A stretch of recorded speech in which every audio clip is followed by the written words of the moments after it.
వచ్చేసింది ఆది శ్రావణం షాపింగ్ అంతటికి అతిపెద్ద కేజీ సేల్ తో పాటు up to 61% of 1+1 offers, combo offers ఇంకా మరెన్నో. CMR shopping mall.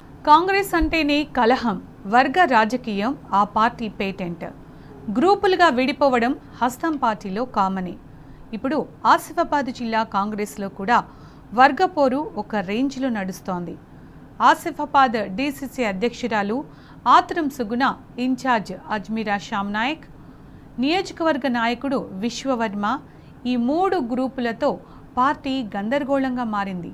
దీంతో గాంధీ భవన్లో ధర్నా కోసం ఆసిఫాబాద్ జిల్లా నేతలు, కార్యకర్తలు హైదరాబాద్కు వస్తున్నారు. ముగ్గురి మధ్య గొడవలు లేకుండా చూడాలని గాంధీ భవన్లో పీసీసీ అధ్యక్షుణ్ణి కలవనున్నారు. ఆసిఫాబాద్ నేతలు గాంధీ భవన్కు వస్తుండటంతో భారీగా పోలీసులను మోహరించారు. బయట వ్యక్తులు గాంధీ భవన్ లోపలికి రాకుండా పోలీస్ బందోబస్తు పెట్టారు. ఇక దీనికి సంబంధించిన పూర్తి సమాచారం మా ప్రతినిధి ప్రదీప్ అందిస్తారు.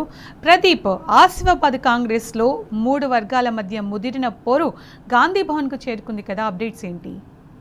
ఆసిఫాబాద్ సంబంధించినటువంటి కాంగ్రెస్ నేతలు గాంధీ భవన్ బయలుదేరారు. ఆ జిల్లాలో ముగ్గురి మధ్య పార్టీ నలిగిపోతా ఉంది, అటు కేడర్ కూడా ఇబ్బందులు పడుతున్నారని చెప్పి వారంతా ఆగ్రహం వ్యక్తం చేస్తున్నాం. తీవ్రతతో ఉన్నటువంటి వారంతా హైదరాబాద్ కట్టే బయలుదేరినటువంటి పరిస్థితి.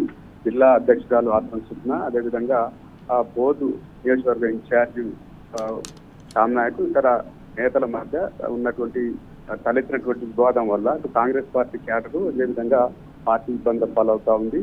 ఇటు మండలాధ్యక్షుల నియామకాల్లోనూ ఇబ్బందులు తలెత్తాయని చెప్పేది పాత కాంగ్రెస్ నేతలు ఆరోపిస్తా ఉన్నారు. వారంతా పార్టీని రక్షించేందుకు, రెండోది కేడర్ను కాపాడుకునే విధంగా పీసీసీ చొరవ తీసుకొని నేతలను సమన్వయం చేసేలా ముందుకు పోవాలని చెప్పి బయలుదేరినటువంటి నేపథ్యంలో గాంధీ భవన్ లో అయితే భారీగా పోలీసులు మోహరించారు. గాంధీ భవన్ కు ధర్నా చేసిన ద్వారా తరలి సందర్భంగా ఇతర వ్యక్తులను లోపలికి వెళ్లకుండా బందోబస్తు అయితే ఏర్పాటు చేసినటువంటి పరిస్థితి.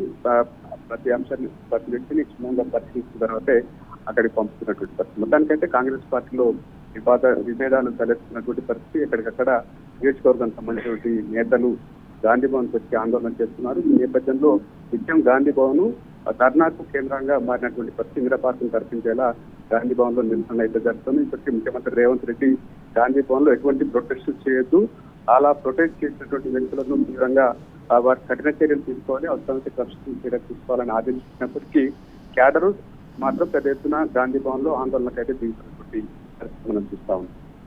Right Pradeep, thank you.